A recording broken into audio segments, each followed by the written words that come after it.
ॐ विमलायै नमः। ॐ विश्वजन्यै नमः। ॐ तुष्ट्यै नमः।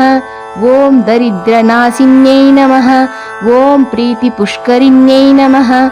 ॐ शान्तायै नमः। ॐ शुक्लमाल्याम्बरायै नमः। ॐ श्रियै नमः। ॐ भास्कर्यै नमः। ॐ बिल्वनिलयायै नमः। ॐ वरारोहायै नमः। ॐ यशस्विनै नमः। ॐ वसुन्धरायै नमः। ॐ उदराङ्गायै नमः। ॐ हिरण्यै नमः। ॐ हेममालिन्यै नमः। ॐ धनदानकर्त्यै नमः। ॐ सिद्धये नमः। ॐ स्त्रैणसौम्याय नमः। ॐ शुभप्रदायै नमः। ॐ रूपवेश्मगतानन्दाय नमः। ॐ वरलक्ष्म्यै नमः। ॐ वसुधायै नमः। ॐ शुभायै नमः।